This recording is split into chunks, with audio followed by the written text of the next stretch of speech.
कहते हैं समय बड़ा बलवान। अब वो समय आ गया है जब 1965 में की गई अपनी गलती को सुधारने का वक्त आ गया है। आपको बता दें 1965 में भारत सरकार ने एक बहुत बड़ी गलती की थी और उस गलती को आप ऐसा मान सकते हैं कि हमने जीत कर भी चीजों को हार दिया था। सरकार का एक निर्णय अब तक भारत को भुगतना पड़ा है, पर अब खुद ब खुद भारत के लिए चीजें आसान हो गई है और दुश्मन के हाथ से वो चीज वापस लेने का वक्त आ गया है। तो वहीं दूसरी तरफ अमेरिका ने फ्रांस के साथ धोखा किया। ऑकूश डील के बाद ऑस्ट्रेलिया और फ्रांस की डील टूट गई। फ्रांस ने भी इस चीज का बदला लिया और यूएई के साथ राफेल का डील कर डाला। पर अब फ्रांस भारत के साथ मिलकर वो डील कर रहा है जो डील अमेरिका नहीं चाहता था। जानेंगे क्या है मामला,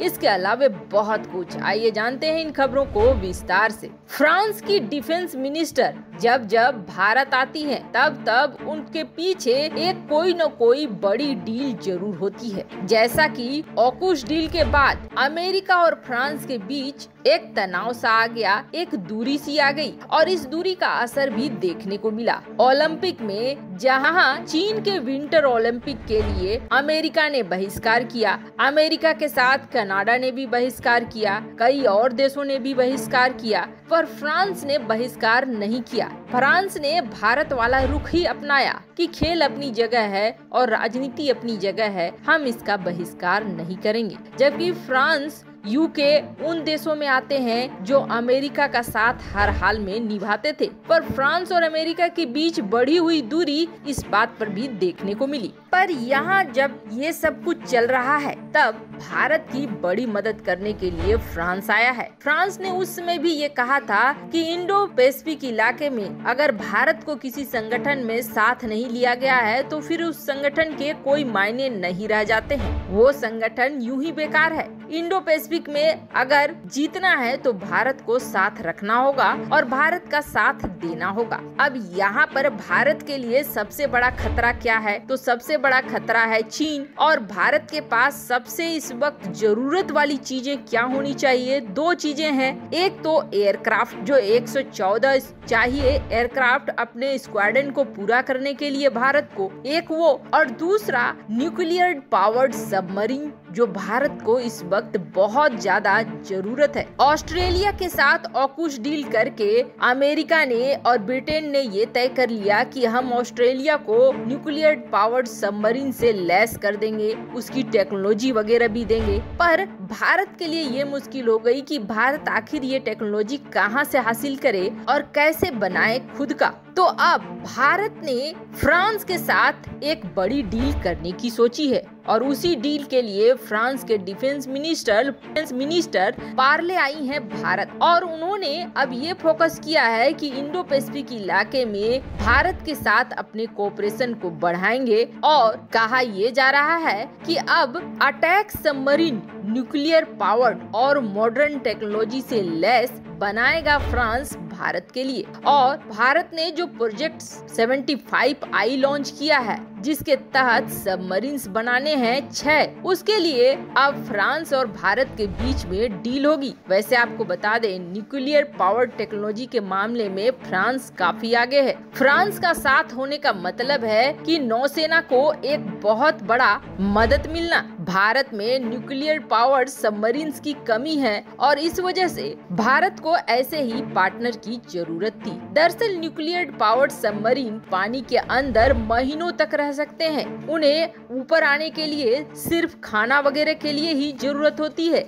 जबकि डीजल पावर सबमरीन्स को बार बार ऊपर आना होता है जो उनकी सुरक्षा के लिए एक बड़ा खतरा होता है। इसलिए ज्यादातर विकसित देश अब न्यूक्लियर पावर सबमरीन्स ही बनाने में जुटे हुए हैं। इस वक्त भारत ही है जो पीछे है और चीनी नौसेना की आक्रामकता को रोकने के लिए भारत को इसमें आगे आना ही है। खैर, जहां ये सब कुछ एक तरफ हो रहा है तो वहीं दूसरी तरफ भारत के सामने एक बड़ा अवसर निकल कर सामने आ चुका है, क्योंकि अब भारत अपना वर्षों पुराना सपना पूरा कर सकता है। हम बार बार ये देखते आए हैं 2014 तरह से जब से सरकार बदली है तब से लोगों की एक बड़ी उम्मीद लगी हुई है कि पीओके हमारा वापस आएगा। दरअसल ये 1965 की वो गलती है जिसे भुलाया नहीं जा सकता है। तब भारत की सेना बहुत दूर तक पहुंच गई थी, एकदम से लाहौर तक पहुंचने की बातें होने लगी थी और पाकिस्तानियों को ये लगने लगा था कि हम बचें कैसे, अपने लाहौर को बचाएं कैसे। और उस वक्त कश्मीर के हर हिस्से पे भारतीय सेना पहुंच सकती थी, लेकिन भारत की तरफ से किया गया सीज फायर भारत को बहुत ही महंगा पड़ा। अब तक जो पीओके का एरिया चला गया पाकिस्तान में, और असर ये हुआ कि पाकिस्तान ने इस जमीन का इस्तेमाल किया भारत के खिलाफ। चलो भारत के खिलाफ दुश्मन मानकर किया वो तो दिख रहा है, लेकिन पाकिस्तान ने वहाँ के लोगों को भी कभी सुख शांति और समृद्धि नहीं दी। विकास की बात तो भूल जाइए। पीओके के इलाके को पाकिस्तान ने एक ऐसे इलाके की तरह इस्तेमाल किया है जिसके लोग उसके अपने नहीं हैं। पीओके के एक हिस्से को चीन को गिफ्ट कर दिया तो दूसरे हिस्से में बड़े बड़े प्रोजेक्ट्स लगवाने शुरू कर दिए चीन के। हालात ये हो गए कि वहाँ के लोग ही परेशान होने लगे। वहाँ के लोगों की जो मूलभूत आवश्यकताएं हैं, रोटी कपड़ा मकान, वो तक पूर्ति नहीं होने लगा। आपको बता दें बिजली की सप्लाई बहुत बुरी है, पानी की सप्लाई बहुत बुरी है। यहाँ तक कि सीपेक प्रोजेक्ट के लिए किसी भी बलूचिस्तान के लोगों को